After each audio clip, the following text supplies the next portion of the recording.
Hi, it's Marianne with a brand new series here on YouTube called Quickfire Friday.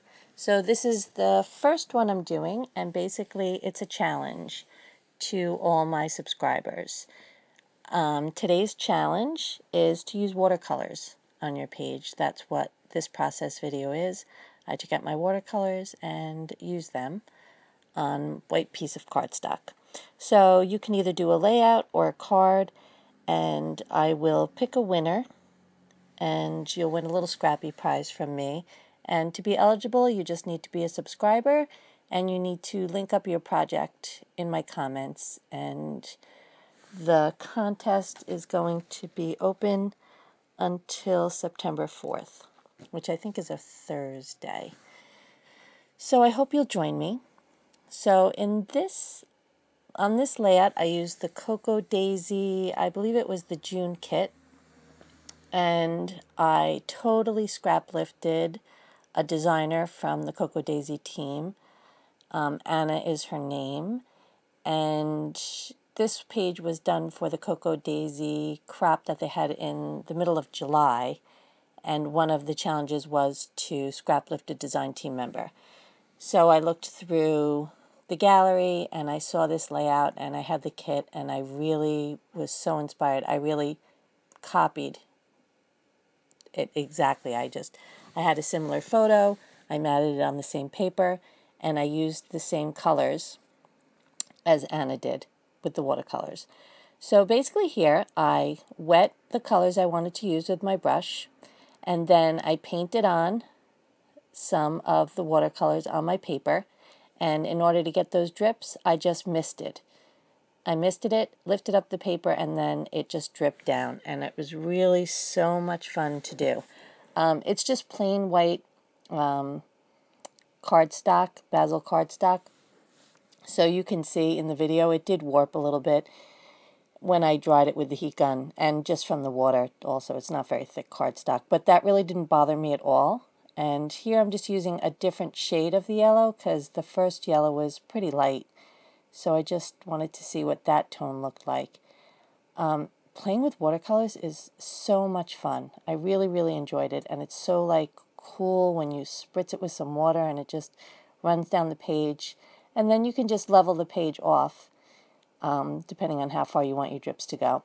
And so here I wanted a lighter look, so I added a lot of water to the watercolor cake and put some on, and you can see it's very watery looking, and it's just like a color wash almost. And in between each one I did dry, like I dried the yellow before I added the pink to it. So the mixing, the two colors mixing together was just around the edges. It was minimal. You know, just playing around with it. There's always like a different look you can get. And it's just, like I said, so much fun. And then I just added a few sprinkles around the page. I think of some pink and some black. And so this layout was really fast. Number one, because I was scrap lifting, and number two, there aren't so many elements to it. So that acetate butterfly came in the kit, and these are the Cocoa Daisy stamps. I just am going to stamp them on my page so that they peek out underneath the photo mat. I think I did the same type of thing in my last process video. I just like the looks of that. I always use my black StazOn for any time I'm going to stamp on top of like a painted surface or something I've done a little mixed media on, because it's a permanent ink. It's not dye-based, so I don't have to worry about it.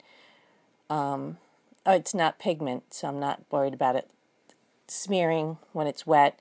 And just with StazOn, I'm just more assured that it's going to not run no matter what you do to it. So this little stamp came with the kit, and I was just playing around with the placement. Sometimes I always have a scrap piece of paper that I check out what the stamp's going to look like first.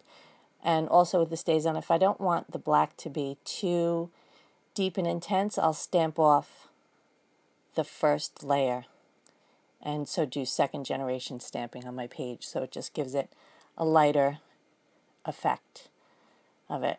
So I really like the way this came together, and Anna also used this love sticker, and it just really worked out perfectly. That one drip that I did worked out so well with that love sticker. I really am happy with the way that came out. And this is a different style for me, and it really did help to scrap lift it so that I had kind of a guide to go by. And I really am so happy with the final product here. Sometimes when a page doesn't take me a long time, I think maybe there's something wrong with it. I'm always like, well, that was really quick. Like, maybe I should have done more. Maybe it should have taken me longer, which is really silly. There's not much to this page, but it was just the right amount of time to make it look right. I didn't fuss too much with it. So I'm just moving around a few enamel dots here. I'm not sure exactly what I want to do, but I'm almost done. And on Anna's page, she also used some of these hearts, so I'm going to use some of the hearts. And that's really, there's not really much more to this page.